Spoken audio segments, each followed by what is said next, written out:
Key one for Scott Frost at UCF is to be better than the schools who came into the Big 12 with the Knights. That's BYU, Cincinnati, and Houston. Can he do it in year one? This is a Locked On Big 12, Locked On UCF crossover.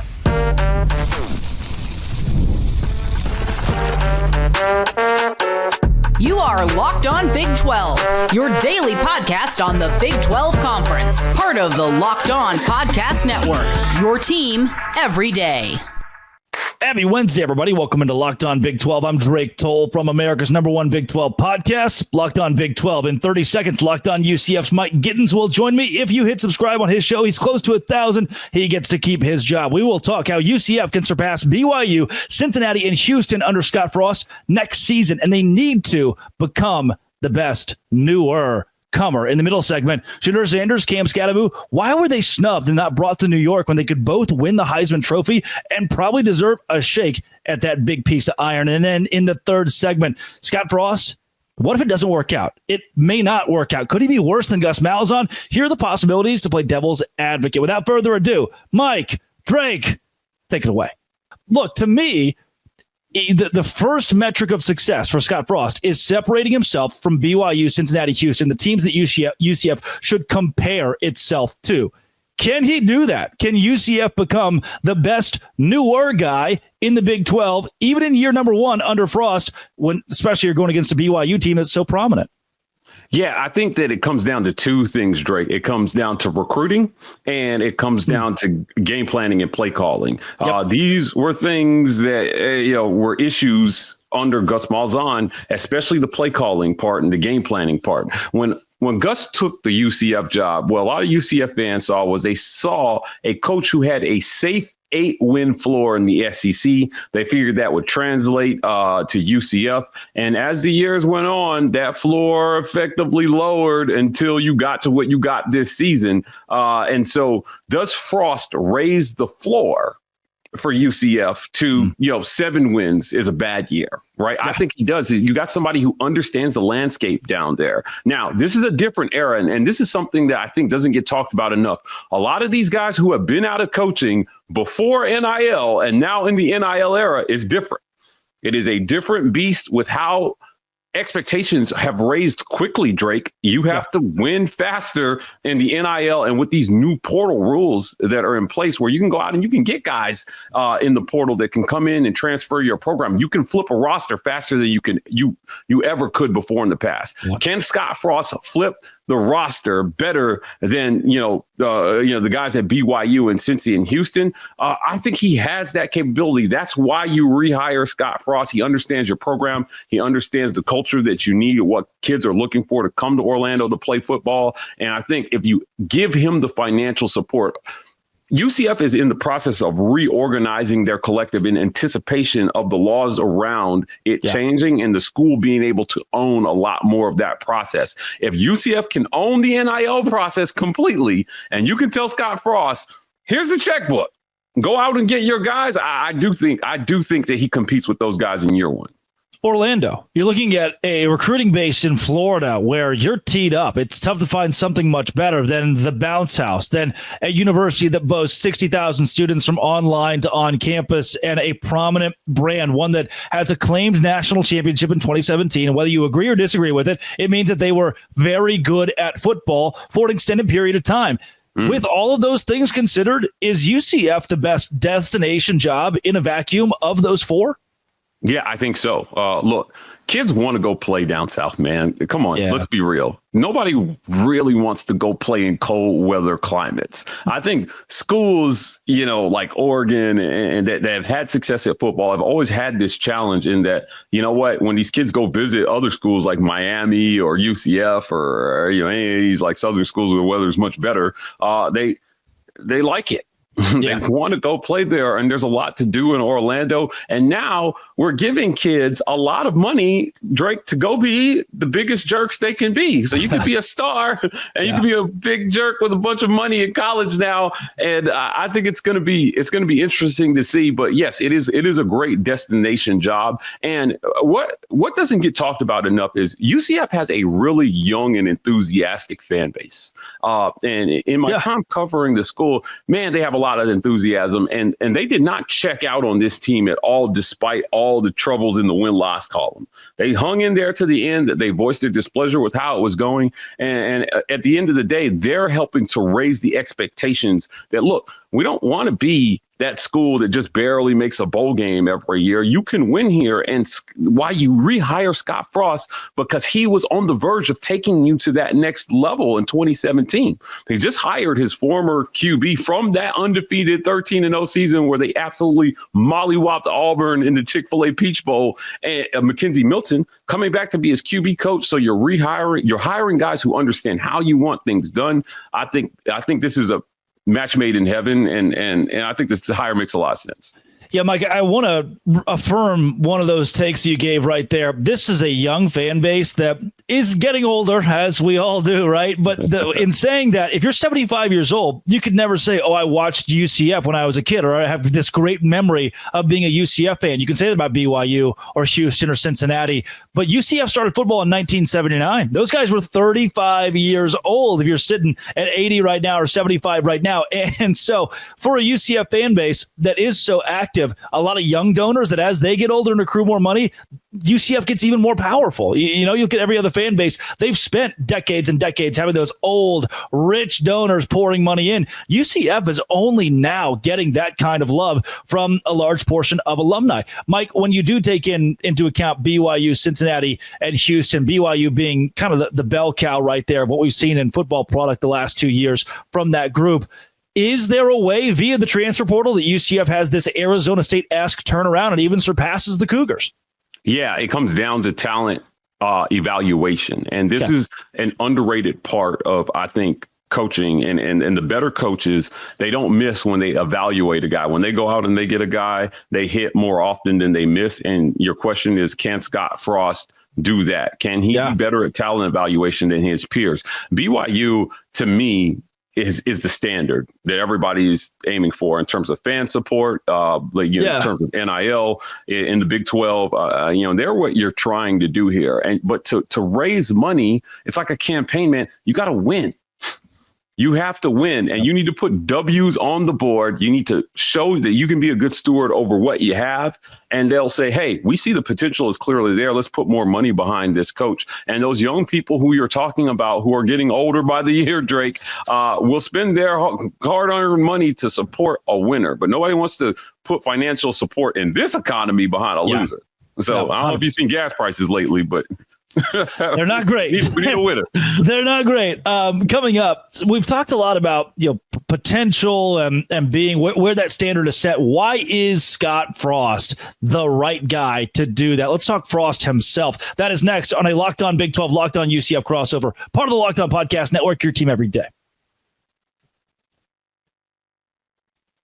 Today's show is brought to you by FanDuel. When you get a hunch in the middle of a college football or NFL game, say it's 7-7 at halftime and your team has the momentum, you think they're going to win it, but you go to FanDuel and the live bet says, wait a second, we're plus 120, meaning if I put $100 on it and we do win, I get $120. That's what FanDuel is there for. It's just that easy on the FanDuel app. And right now, you bet $5 and get $150 in bonus bets if you win. Place live bets on the NFL and college football all in one place. When you get a hunch in the middle of a game, check out the latest stats, view live play-by-play, and so much more on the same page where you place those bets. FanDuel.com to join today, or download the FanDuel app. Download the FanDuel app. $150 in bonus bets if you win your first $5 bet. FanDuel.com. Never waste a hunch. Make every moment more with FanDuel. It is an official sportsbook partner of the NFL. Shedeur Sanders, Cam Scatterbo left off the list to go to New York and be finalists for the Heisman Trophy for Dylan Gabriel, Genty, Travis Hunter, Cam Ward. And there are two players sitting at home that very well could be Heisman Trophy winners, or at the very least should be represented when that name is called in New York. They should be in those chairs clapping for the guy that wins it. And that guy who's going to win it is Travis Hunter. So the first thing we get out of the way, very easy. The winner of the Heisman Trophy already comes from the Big 12. That part's good. But two guys who deserve to be there aren't there. What, was there not enough room on the plane?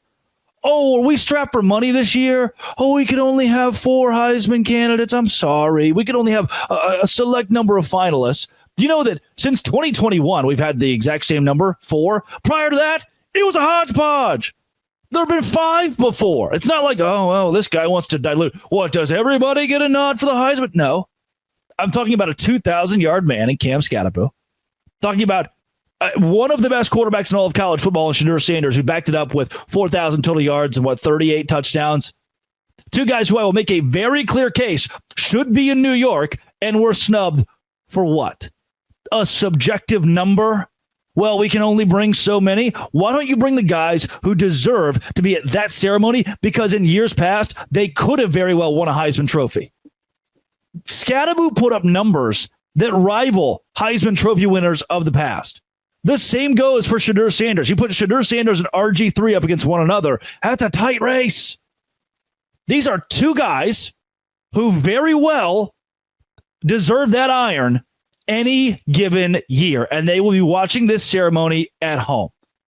Cam Scatterbo, sportingnews.com. Not to be outdone by Ward, Scatterbo brings his own FCS flair to the Heisman race, a human wrecking ball. Listen to this. 1,568 yards, 500 receiving yards, and a gajillion touchdowns, pushing 30 touchdowns.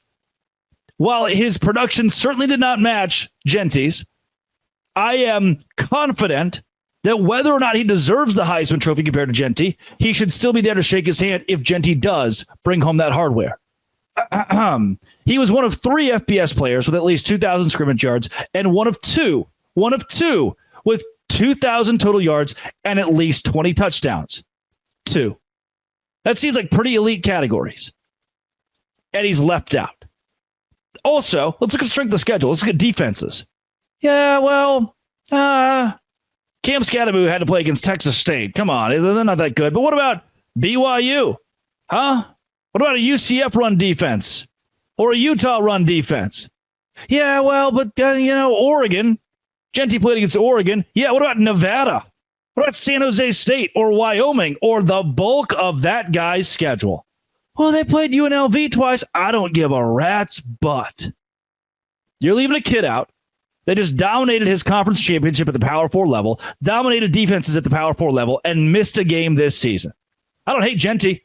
And honestly, you might give the trophy to Genty over Scatterbo. Strength of schedule is not a huge Heisman thing we talk about very much. Wins and losses aren't either. But at the very least, he should be smiling and waving. Cameras in his face. Shedeur Sanders. Not invited to New York. And while Shedeur himself was pretty calm about this, it was 39 touchdowns, by the way, against sportingnews.com. He didn't receive much Heisman buzz, they write. Why? What, do you need Heisman buzz now to put up numbers like this? Well, we weren't talking about him enough, so I guess he's not going to be a Heisman contender. Is that how that works now? Helped Colorado overachieve. Cam overachieve. Cam Ward at Miami was supposed to go to the college football playoff and vie for the national championship as one of the best offenses in the country, and he's sitting at home as the 12 teams square off. Granted, Shedeur is too, but they were supposed to go 4-8. He completed 74.2% of his passes. That is absurd. Jimmy Horn Jr., who was arguably supposed to be his number 1 target, spent most of the year battling injury issues. He had to go to guy number 2 and guy number 3 over the course of this year. From Wester to, yes, Travis Hunter, who will win the Heisman. And still, 3,926 yards, 39 total touchdowns, 8 interceptions. And in the late part of the season, accounted for 18 total touchdowns to 2 interceptions. Okay, he's got a couple less yards than Ward. Pretty darn similar, almost on the money touchdown to interception ratio. Should he go above Cam Ward to New York? I would argue that based on we know that neither of the guys will win it, for sure. Yeah, Shedeur doesn't deserve it over Travis Hunter. But which of the dudes then, now if we deduce, okay, they're not going to win it, which of the dudes had more of an impact on college football? The guy who took his team from 3-9, 4-8, all the way up to this season, 9-3, a college football playoff ranking, and on the last week of the year, a tie for the Big 12 championship. Not the guy who crapped the bed and couldn't get his first-class, all-star, 5-star Miami team into the college football playoff. And moreover, why don't we just bring them both? And then throw Cam Scatterbo in there. Bring 6. What, do you not have enough coats? It's going to be cold. Don't want to subject those guys to that. New York winter. Help me understand. Explain to me why either of these guys should have been left off of a plane going to New York to become Heisman finalists. Is it the Big 12? Is that what this is? If those guys put up these numbers in the SEC, I think for sure they're there. I don't know why Cam Ward, an ACC quarterback who wasn't very impressive in the biggest games of the season. What do I even say? It wasn't very impressive against Georgia Tech, against Syracuse. That guy gets to go, huh? Oh, okay. Yep. Works for me. I just want things to make more sense. I don't know if it's a Big 12 branding issue. I don't know if it's the fact that he's Deion Sanders' son. I don't know if it's the fact that Cam Scatterbo is at Arizona State. He brought his team to the college football playoff. I don't know what factor it is, but I want to know the numbers are there. One of 2 players with 2,000 yards and 20 touchdowns. And Shedeur certainly had Heisman Trophy numbers at quarterback, but we can't take them. Someone tell me why. We have to come up with a new system of who gets to vote for this stuff too. Like Joe Blow has got a Heisman vote. There are some, first class, real, interesting characters. First class characters is what I'm trying to, not first class, but first class characters that are voting for this award. Let the coaches vote. Can guarantee you Cam Scatterbo would be there and Shedeur Sanders. Look at their scouting reports. Jeez. Omaha. Today's show is brought to you by Omaha Steaks. I cannot find a single good steak in the city of Savannah, Georgia, so I've gone to Omaha Steaks to cook my own. Nothing delivers comfort and joy quite like the unrivaled quality and taste of Omaha Steaks. It's guaranteed perfection in every single bite. Right now, you can save on unforgettable gifts with 50% off. That's right, 50% off site-wide at omahasteaks.com. Plus, extra $30 off with promo code COLLEGE. 5 generations of experience. They consistently deliver the world's best steak experience, and the gifting experts at Omaha Steaks have made it easy to deliver the perfect gift with thoughtfully curated gift packages featuring gourmet favorites, legendary steaks, mouth-watering desserts. 50%. Save that site-wide for a limited time at omahasteaks.com. Plus, listeners get an extra $30 off with promo code COLLEGE. 50%. OMAHA. Steaks.com, extra $30 off, promo code COLLEGE. Yep, minimum purchase may apply. Visit Omaha Steaks and do it today. Mike G with Locked On UCF. Everybody hit subscribe on both Locked On Big 12 and Locked On UCF. Stay up to date with all things across the Big 12 with the Knights. If things do go wrong for Scott Frost, which is certainly a possibility, we've already said this should work out. Everything points to this being the correct hire for UCF. But if the ship completely sinks, what did go wrong for Frost in Orlando? Yeah, I think, again, it's going to be about the on-the-field product. If this ship sinks, it's going to be about him consistently losing on the field to his rivals. And, look, nobody expects a year one miracle, even though sometimes they happen in college football. Yeah. But that's the problem. Like, I hate to stop you there, but we look at Sonny Dykes at TCU, or even the year 2 miracle that Dillingham's put together at Arizona State, or year 2 in the Big 12 for BYU. Everybody wants to be that program that in year 1, year 2 is winning. And that's set a very bad precedent for UCF because now the clock is already ticking. Yeah. And then when you look at those, what we call toss-up games, right? When you look at those toss-up games, is he winning more of those than he's losing? Okay. When it comes down to crunch time, is UCF making the right play? Are players making plays? Are the right calls being made from a coaching standpoint, or are they fumbling the bag in crunch time? It felt like this year, every time UCF had an opportunity, look at that Arizona State game. That was a game they should have won, man. Yeah, absolutely. Like, Scatterbo was out, right? Like that thing was prime for UCF to take, but they could not find plays in a lot of close games. And this is why we talked about this with my guy, Andrew Glucko from the Last Word on Sports over on Locked On UCF. We talked about, okay, what are year one expectations? He says that the floor should be 6-6. I said, with the talent that they should be able to get there, I think the floor should be 7-5. And hiring a coach like Scott Frost should raise your floor about 1 to 2 wins. I think that's a reasonable expectation to say, hey, we want you to finish just above 500 every year. There were fans in our mention saying, that's crazy. The floor is 4. There's no way the floor should be 4 with the talent that they have, right? So I said this on Twitter. Again, follow me at Mike Giddens on Twitter. The difference between an 8-4 team, Drake, and a 10-2 team is probably talent, right? The guys who recruited just a little better than you did, and they had, that one playmaker that you didn't have. I cover Auburn as well too. Cam Coleman, top 5 overall player in high school, he decommitted from Texas A&M, right? And then he committed to Auburn. And then when Texas A&M played Auburn, Cam Coleman torched them for 128 yards and 2 touchdowns as a true freshman. If you're getting those kids, they can be the difference. But the difference between 5-7 and 8-4 is coaching. Yep. There are not a ton of teams in college football that don't have enough talent to win 6 games. Yeah. If you're not winning 6, it's because you're failing as a coach. And that's what I think the Scott Frost effect, call it the Frost warning, frostbite, whatever moniker we would attach to that, should be good for 7-5, at worst 6-6 every year. And then the progress should be there so that when they do get that one piece, that one transformational player, you're over the hump, man. And in a 12-team playoff era, there's a much wider margin for error than there has ever been. UCF should be able to make a 12-team playoff more years than not. The back end of that playoff, come on, Drake. 12 teams.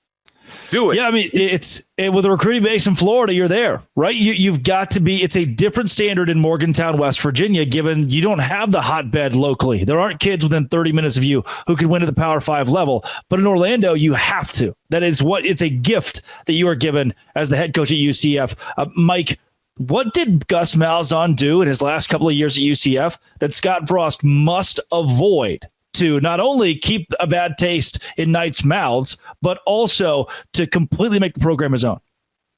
It's quarterback development.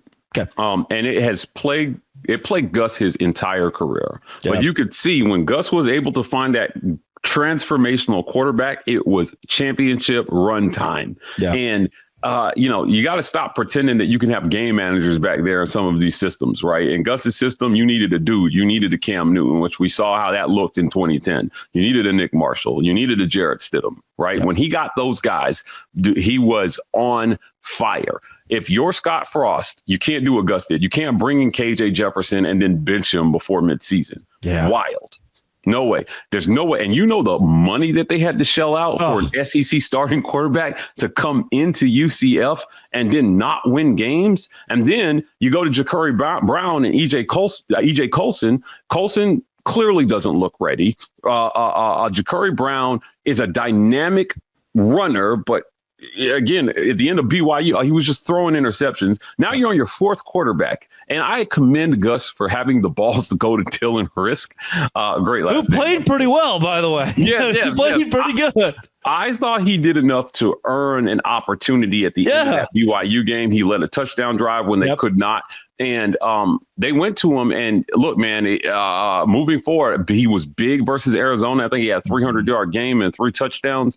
But ultimately, just too much dysfunction there. In today's college football, if you don't have dynamic quarterback play, you have to be perfect everywhere else to compete for championships. And the only examples that I think we've seen of that in the last few years has probably been 2021 Georgia. Yeah. With the first iteration of Stetson Bennett and last year's Michigan. Yep. Right. Where quarterback play, where you had somewhat of a game manager back there, but everything else was good enough for you to win a championship, meaning you had a championship level defense and you had a great run game and wide receivers can go up and make a play for McCarron, McElroy. Bama did this for a long time under Saban. You're right. Yeah. Yeah, but when Nick Saban hired Lane Kiffin, he understood the change, the shift that was happening in college football. He said, I got to catch up with tempo. 3 yards in a cloud of dust football isn't going to work anymore. And then Bama became quarterback man. Yep. I think at one point, last year they had 4 starting quarterbacks in the NFL. Yeah. Last year, a year before, between Bryce Young and our guy. Mac Jones and Tua, and the list goes on. Yeah, Jalen Hurts. You include Hurts in that if you want to. Yeah, NFL MVP, man. Yep. But that's not what they were before in the first few championships that they won. Today's college football demands dynamic quarterback play, and if you don't have it, and if I would go as far to say, some people may think this is a hot take. If you don't have two guys that can do the job, you're playing with fire. Because most of these teams are one injury away from their entire season tanking. Utah. Right? Yeah. If you don't have a guy behind, and Utah was picked to win the Big 12, and they finished dead last. Come on, man. You got to have two guys that can do it. And I think that if you're Scott Frost, that you hire Mackenzie Milton because you hire a guy who knows what it's like to win every football game he played in the season. And you got to get this right, because that's Gus.